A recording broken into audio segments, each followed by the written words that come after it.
Hi, my name is Yosuef and I'm from Glasgow Interactive Systems section at the University of Glasgow, and I'm here to present our work, First Steps Toward Designing Electrotactons, Investigating Intensity and Pulse Frequency as Parameters for Electrotactile Cues. Tactile feedback is a common modality used for interaction in many different devices, from mobile phone to cars.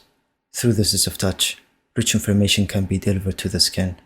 As you can see in the picture, some examples like ultrasonic tactile, thermal feedback, and verbotactile. They can only generate a certain range of tactile experiences. It is important to improve or implement a good feedback for these interactions through which information can be presented. In our work, we studied a novel alternative tactile technology called electrotactile feedback that uses the flow of electrical current between electrodes. As you can see on the picture, how electrical current stimulate these receptors in the skin directly, giving a tactile sensation. The actuators used for electrotactile display, as you can see some examples of, are thin, small, flexible, light, durable, highly energy efficient, have no mechanical resonance, and are highly responsive, giving it advantages over mechanical actuators used for verbotactile display. Controlling this electrical flow and the shape of the signal is achieved by manipulating parameters such as pulse width, amplitude, and frequency, which can evoke different sensations. Our work presents the first steps toward creating electrotactons, an alternative to the vibration-based tactons. Electrotactons use electrotactile stimulation to create structured, abstract tactile messages for user interfaces. The picture shows the placement of the electrodes on the palm in our work to deliver the stimulation. So we conducted 2 experiments on the palm of the hand to study key questions in the design of electrotactile feedback. In the first, we investigated how 9 levels of intensity affected ratings of perceived urgency, annoyance, valence, and arousal, using 3 levels of pulse width and amplitude, which govern the strength of the electrical current. In the second experiment, we investigated the same 9 levels of intensity in terms of which stimuli felt more intense, and 6 levels of pulse frequency in terms of which stimuli felt rougher, looking at how many levels of each the participant could discriminate. In the picture here shows the setup for both experiments, where a participant was seated in front of a screen, receiving stimuli in the non-dominant hand and interacting with the interface with the other hand. In experiment 1, we used the within subjects repeated measures design, investigating the 9 levels of intensity on the palm, so the independent variable was the intensity level. As you can see from the naming of the levels, letter L means low, M means middle, and H means high. The first letter indicates pulse width, and the second indicates amplitude, and the dependent variables were the perceived urgency, annoyance, valence, and arousal, and we kept the pulse frequency fixed at 20 pulses per second.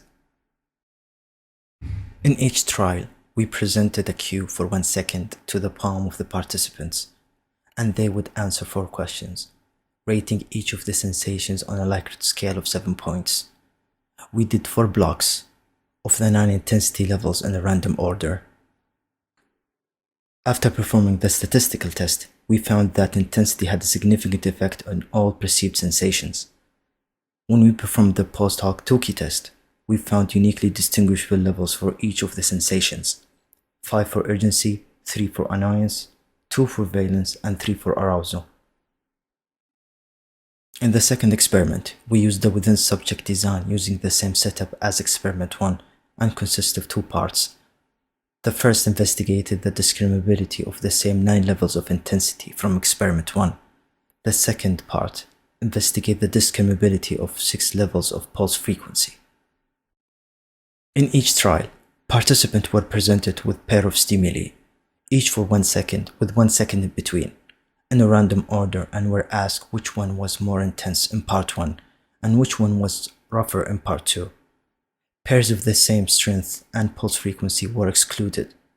For part 1, we did 2 blocks of 36 possible pairs. For part 2, we did 2 blocks of 15 possible pairs.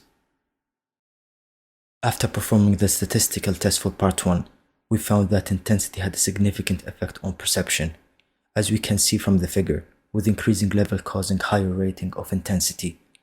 From the post hoc Tukey test, we found 4 uniquely distinguishable levels. For part 2, the statistical test showed that pulse frequency had a significant effect on perception. From the post hoc Tukey test, we only found 2 distinguishable levels.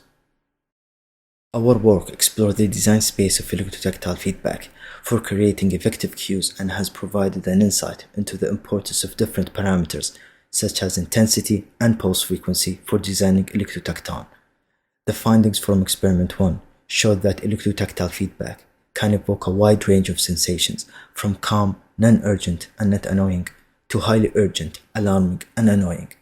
This gives it a great potential for making meaningful messages or emojis with an emotional dimension, especially for handheld devices. From experiment 2, having distinguishable levels for each intensity and pulse frequency make both parameters useful cues and strong contributors to the electrotacton design space. Thank you very much for listening, and please check out our paper for more details.